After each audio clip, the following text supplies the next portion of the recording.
Frêmito, o podcast vascular do perfil O Fogart da Madrugada.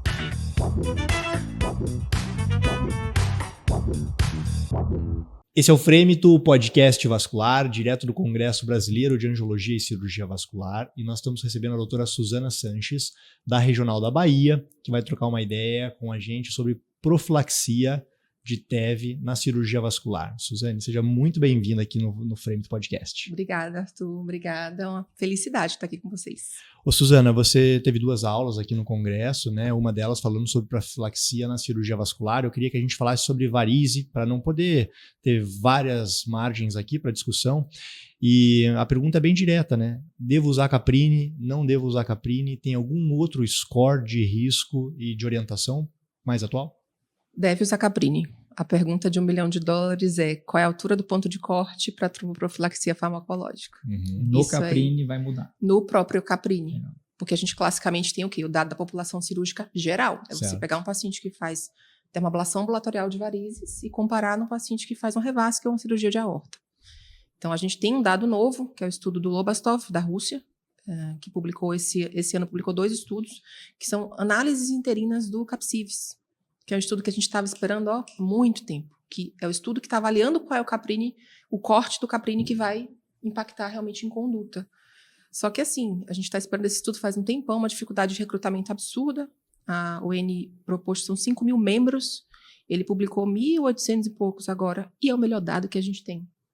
É uma análise interina, é um estudo que não é randomizado, controlado, duplo cego, mas o melhor dado que a gente tem até o momento é isso. Então, esse estudo traz para a gente um pouco a realidade do que a gente faz. A gente não faz stripping de safenas gigantescas com colaterais como eu fazia na minha residência em 2006.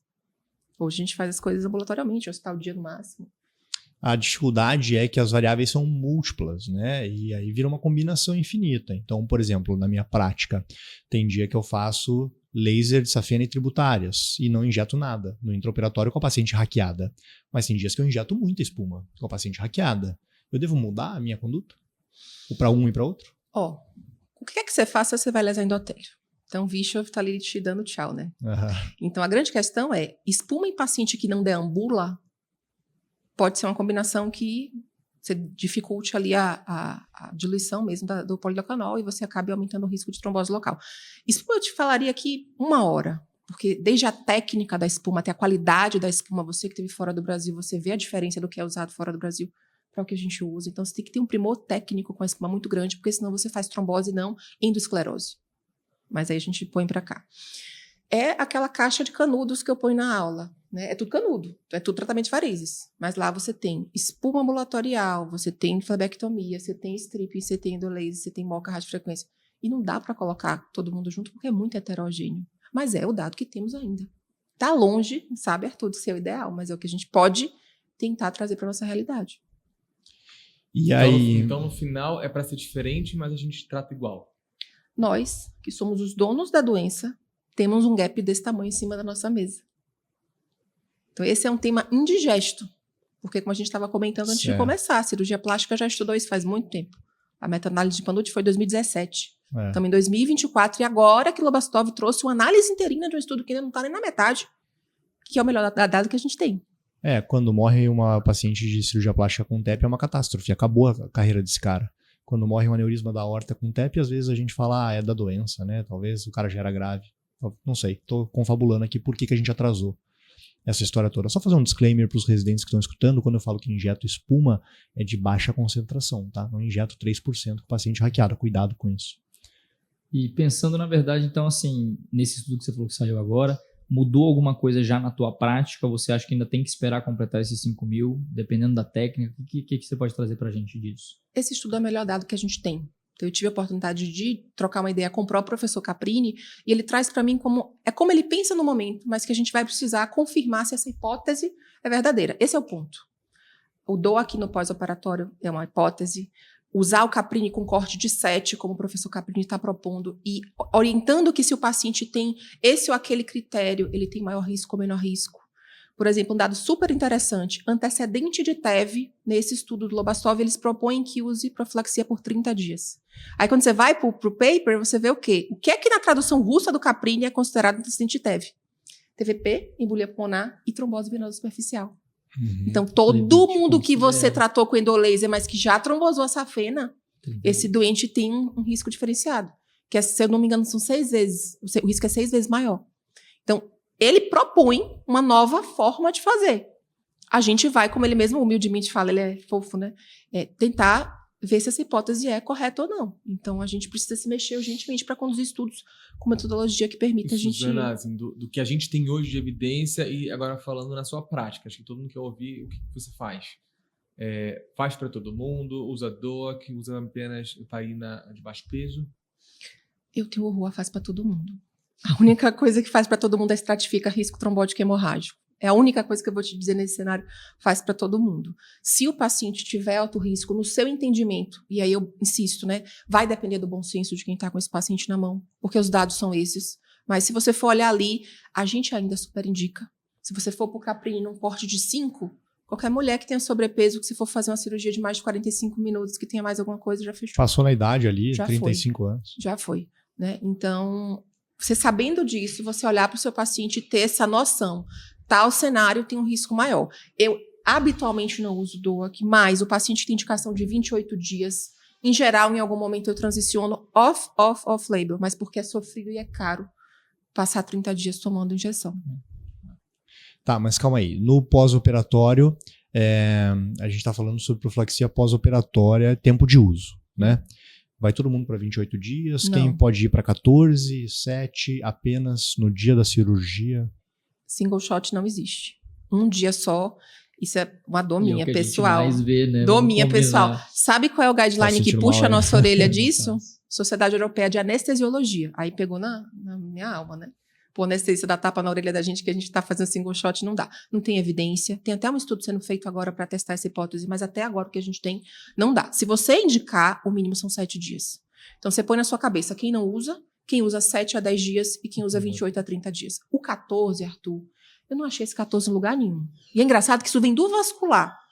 Né? O vascular tem essa coisa do 14. Nunca vi uma dose de indicação conforto, né? Assim, formal de 14. Nível de evidência D, né? O 7 tem motivo. O boom... É o tipo, não vou dar 7, mas também 28 é muito. Nem lá nem cá, né? Nem 8, nem 80. O 7 tem motivo. Isso é muito legal de saber. Porque metade das tromboses começa no intraópio, mas o boom de trombose é nos primeiros 7 dias. Então, por Legal. isso que você tem esse dado. Os 30 vai também porque era aquele gráfico que é quando você começa a amortizar ali o risco do procedimento que se estende, né? Geralmente. Tá, deixa eu apertar um pouco a conversa. Aspirina funciona? Não. Profilaxia primária, cirurgia de varizes, não. E Em SAF é diferente, tá? se for usar DOAC, pode ser genérico? Pô, Arthur. sentou aqui. Vamos lá. assim, Tá. Todo mundo está preocupado com isso. Eu, pessoalmente, tenho 2 realidades. No meu consultório privado, eu só prescrevo remédio de marca. No meu consultório de SUS, paciente vem cada vez que ele vem para consulta com uma caixa diferente que o sistema dá. Então, assim, o medo existe, né? Mas eu converso com o paciente. A gente hoje tem similares que a gente confia mais. De empresas que têm tradição em produzir anticoagulante, que estão conduzindo estudos com pessoas sérias. Então, a gente tem plano A, plano B e plano C. Mas eu tenho paciente usando... Deus sabe de onde veio aquele anticoagulante. E aí, oremos. tem os estudos de bioequivalência, mas a gente não tem a experiência de mercado ainda, Cara, né? Tem que eles me esperar. mandam que gráfico, esperar, eu quero ver exato. cabeça a cabeça, eu quero ver em gente, eu não quero ver em Tem vídeo. mais de 12 rivaroxabanas no mercado brasileiro atualmente. Cada vez que alguém fala pra mim, eu tomo um susto. É. Mas eu já, assim, entreguei a Deus mesmo. Meus doentes do SUS não usam remédio de marca, nem similar. Eles usam um genericaço. E, por exemplo, até pra gente saber disso, né? Minhas grávidas usam uma heparina, que é do Ministério da Saúde. Eu nunca tive nenhuma complicação trombótica. Qual o valor desse dado? Nenhum. É uma experiência isolada de um centro. Mas, quando eu cheguei que eu vi, falei, vixe, uma grávida com SAF, que já VCSou, você vai pôr uma heparina que você não conhece onde foi feita? E pensando assim, facilidade de condução do caso mesmo, na prática. DOAC, heparina, o que você tem tido preferência no teu pós-operatório, que seja no particular, por exemplo? Depende do paciente. Habitualmente é heparina, porque eu tenho uma amostra viciada. Eu tenho uma amostra de pacientes de muito alto risco. Então, nesse paciente, eu tento manejar para que ele use ali pelo menos 7 dias de heparina mesmo. Tá? Agora, eu tenho um outro lado, um perfil de paciente que tem um implante duvidoso, que tem alguma outra questão com risco de sangramento baixo, digestivo, urinário, que eu coloco o DOAC. Explico para ela, olha, esse remédio aqui a gente tem estudo em ortopedia. No cenário de varizes, só estudos com um dado inferior. Injeção eu não quero de jeito nenhum. Eu tenho uma outra pergunta. A gente está falando aqui dos pacientes que foram para cirurgia, que fizeram ou stripping de safena, tem uma ablação, ressecção de colaterais. Agora, para o paciente ambulatorial, que você trata ele, vai numa periodicidade de 1 mês, fez um protocolo, ele volta a cada 21 dias, a cada 30 dias, e cada vez que ele vem, pode ser que hoje você faça espuma, na próxima talvez não faça só o laser, na outra volta a fazer espuma. Para esse paciente, você trata com anticoagulante profilático? Tem alguns pacientes que sim, mas pacientes com histórias pessoais e familiares muito difíceis. Não é rotina para qualquer um, dados são ultra escassos, relatos isolados praticamente, então você vai tateando ali, caso a caso, nesse perfil, às vezes eu prefiro DOAC, por uma questão de... Exatamente, né? Então você vai usar ali 7 dias, 10 dias depois de cada intervenção, mas eu tento ajustar para também não ficar então, aquela coisa... Quais seriam as intervenções ambulatoriais que justificariam você dar um DOAC ou algum outro anticoagulante? Veja só, a gente vai pegar o Caprini e vai extrapolar. O Caprini não fez para espuma. Mas eu vou pegar um paciente que eu vou fazer espuma de eixo, eventualmente, não é minha conduta habitual, mas vai que eu vou fazer um caso de alto risco, que eu resolvi por algum motivo fazer espuma de safena. Eu vou transpor o raciocínio de um procedimento cirúrgico para o ambulatorial. Explicando para o paciente que isso não é um dado perfeito, documentando muito bem para o prontuário o que é que eu estou fazendo e por que eu estou fazendo. E para espuma 0,25 ou 0,5%? Eu não uso espuma 0,25. Porque a reologia da espuma 0,25, na minha humilde opinião, ela é diferente do 0,3 que é descrito na literatura. Ela não tem a mesma meia-vida, ela não tem o mesmo tamanho de bolha, você joga na tua mão, parece cuspe. E aquilo ali vai boiar na veia e vai induzir trombose e não endosclerose.